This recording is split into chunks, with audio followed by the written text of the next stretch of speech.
Hello and welcome to my channel. My name is Ola Dominuko, and in today's tutorial, or in today's video, I'm going to show you how to create your own frequency separation action in Adobe Photoshop. So, when you create action in Photoshop, you are basically recording all your steps and all the movements that you do. Every single click is going to be recorded into an action, so that when you want to use this again, you can just click a button and you don't have to do all those steps all over again. So it is very useful when you have repetitive tasks that result in the same outcome. So to make your own action, all you have to do is click on this plus button in your actions folder. If you don't have your actions, you can go to window and click on actions. So it's going to appear actions. Okay, so all you have to do is click on this plus button here, name your action. I'm going to name mine FS for frequency separation because I have my other frequency separation actions and I don't want to get them mixed up. So now we're gonna click record. So for your frequency separation action, for frequency separation in general, what you want to do is you want to separate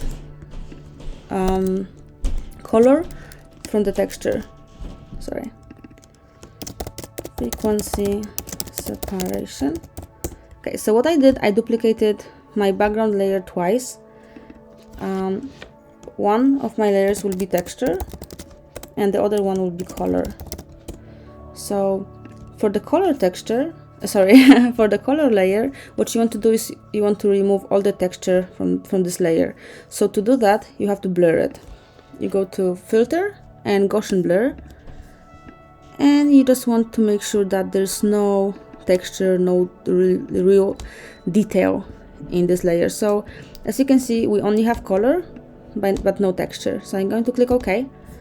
Now we're going to go to our texture and remove all the color from it, only leaving the texture. So the way to do it is to click on image, apply image. You need to make sure that your layer is set as color, which is our blurred layer. Your source is the image, so that's, you just leave it. Channel needs to be RGB. Blending must be set to subtract. Scale 2 and offset 128. We put 128 here because 128 is a neutral gray color, which is here. So we click OK, and as you can see, we have the texture, but there's no color. So we have texture and color separated. So now it doesn't really look like an image. So what we have to do is click on the texture layer and click on linear light blending mode. So now if I close this, you can see that it's exactly the same image. However, the layers are separated, the frequencies are separate. Okay, so you can stop recording and your action has been saved to your FS action. So if I remove it and I only have my background, all I have to do to repeat all those steps is click on my FS, frequency separation, and click play. And as you can see, in just under a second, I have all those steps played again to me, and I don't really have to do anything anymore. So even if you forget how to do it, you can just use your action. So now I will show you how to actually use frequency separation.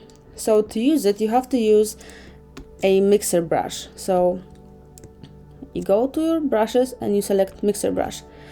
As you can see, mine is set on 20%. However, for beginners, I recommend setting it on 8, maybe 5, 11 maximum, so that there's not as much color being transferred.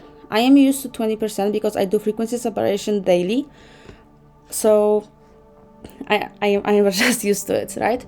So what we want to do is just slowly brushing and blending the colors together. What I like to do when I have a different color, like here, this little boy's cheeks are a bit reddish, I want to transfer color. So I want to click this button, click Option, or I think Alt on Windows, copy the lighter color here, and now just paint over the red. So you can see the red disappeared and it's nicely blended. So just don't forget to turn it off so that the color doesn't transfer where you don't want it. And look, You just created your own frequency separation action. Before and after, beautiful. Okay guys, I hope that you learned something cool with me today. I hope that now you know how to create your own action and that it's going to be very useful to you.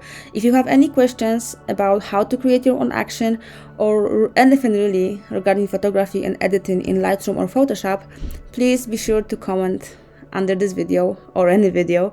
Please make sure that you subscribe if you really like this video and that you hit the bell for notifications. Thank you.